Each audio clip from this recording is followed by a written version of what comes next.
Bonjour. Bon, ce matin, on va aller explorer la colline originelle, Afrosiab.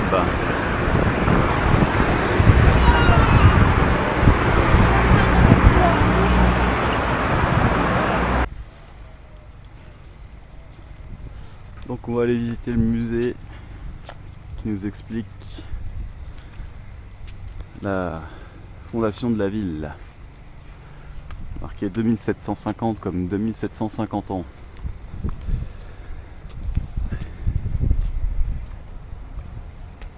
Oui.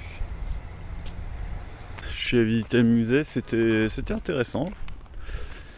Donc là, j'entre dans la ville d'Afrosiab, qui a été détruite par Gengis Khan en 1220. Et depuis,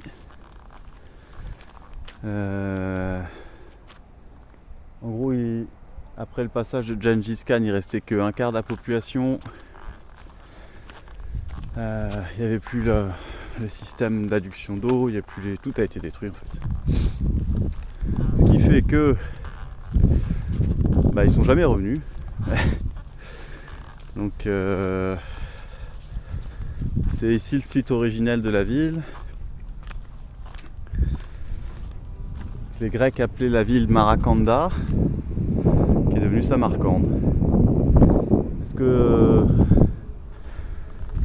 les Sogdiens qui habitaient là appelaient déjà leur ville Marakanda ou quelque chose qui ressemble à ça? Ça je sais pas, je crois qu'on le sait pas trop non plus. Enfin, personne ne le sait. C'est marrant de voir toutes ces montagnes là au loin là. Le Tadjikistan.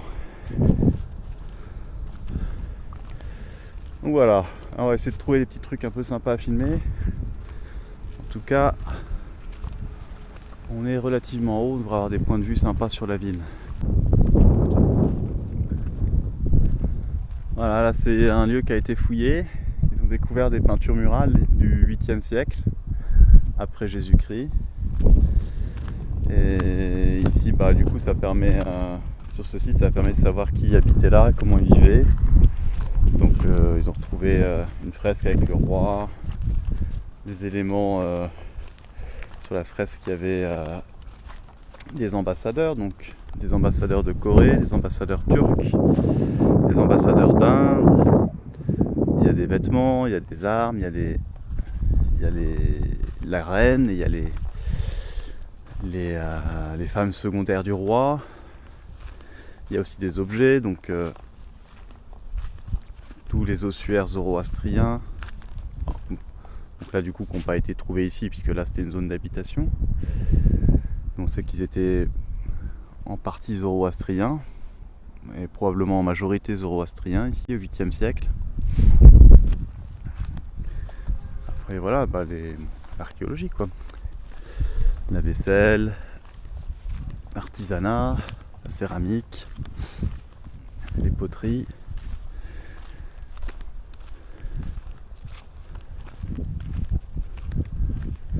Ah, évidemment, c'est pas spectaculaire, hein.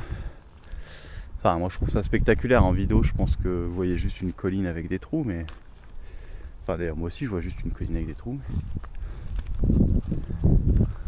C'est quand même dur de se représenter Gengis Khan qui fait table rase du passé, mais des plus grandes villes du monde comme ça, qui disparaissent du jour au lendemain, quoi.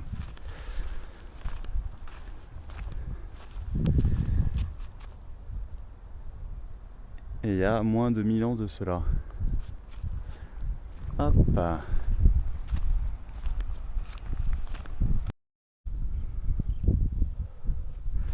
Bon, là sur la carte il y a marqué gros réservoir d'Afrosiab. J'imagine que ici c'était un réservoir d'eau.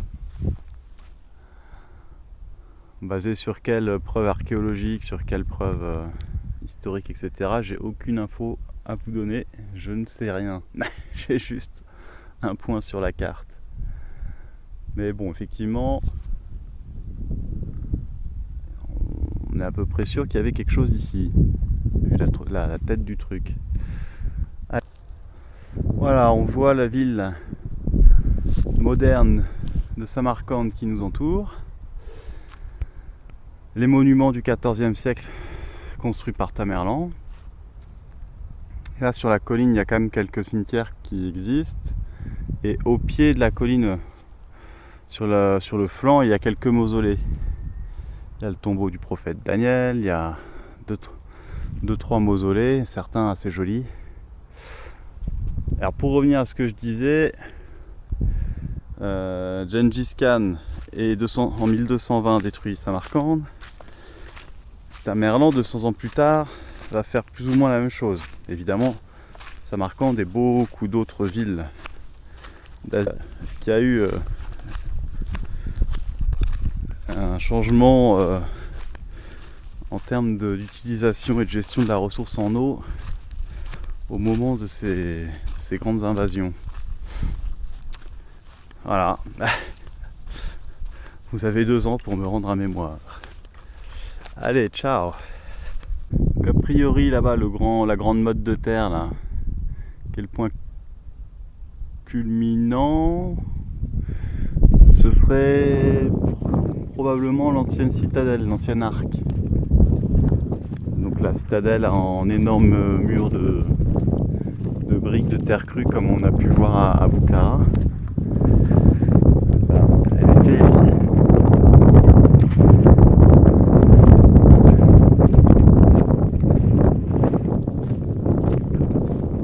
Je crois. Oh, celui-là, elle était là. Elle était là.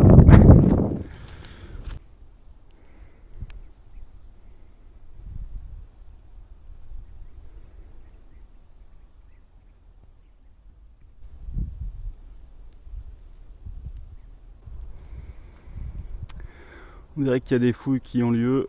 Je vais rester sur le chemin là. Je vais pas aller abîmer tout ça. Tout leur travail.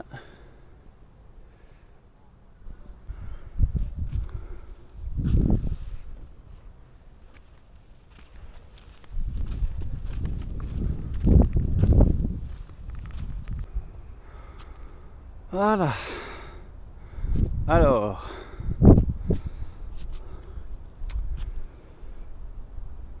Ici, voilà, d'ici on voit bien toute la ville de Samarcande.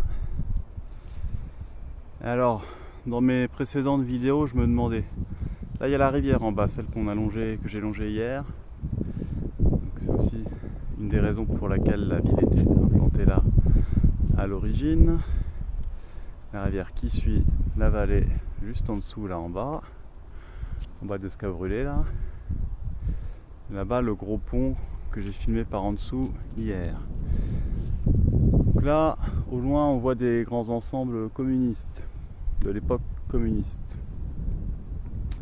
On voit d'autres barres d'immeubles un peu partout au loin là. Là, on arrive dans le quartier touristique.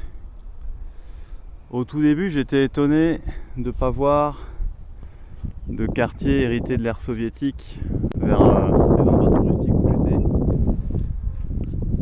Et en fait, tous les parcs autour des bâtiments historiques, ils ont été créés soit sur des quartiers d'habitation, soit sur d'anciens quartiers de l'époque soviétique. Donc c'est tous ces parcs autour des monuments historiques là, ils ont fait table rase.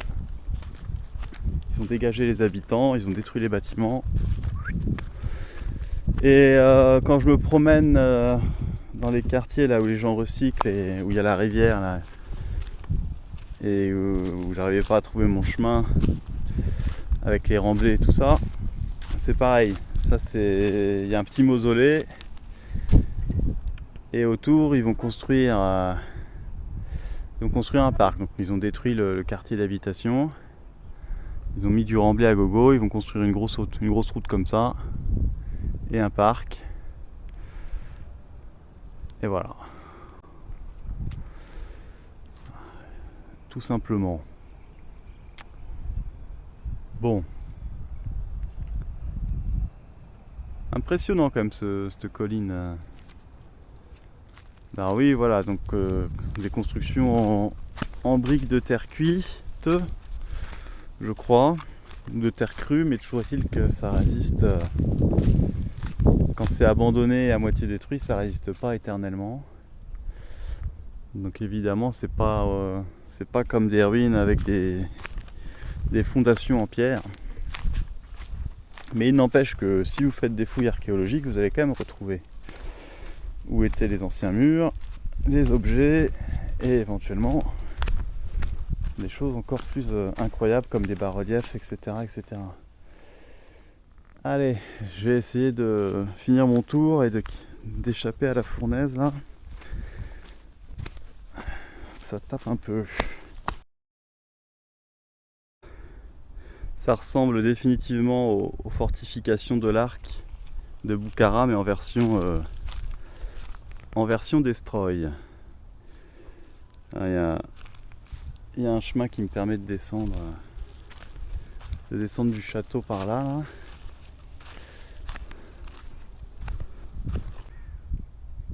Et alors il y avait trois remparts, 3 niveaux de remparts dans la ville. Et c'est vrai que là, ces espèces de monticules là, avec des portes on dirait dedans, on peut se poser des questions. Il y a des chances que ce soit les anciens remparts.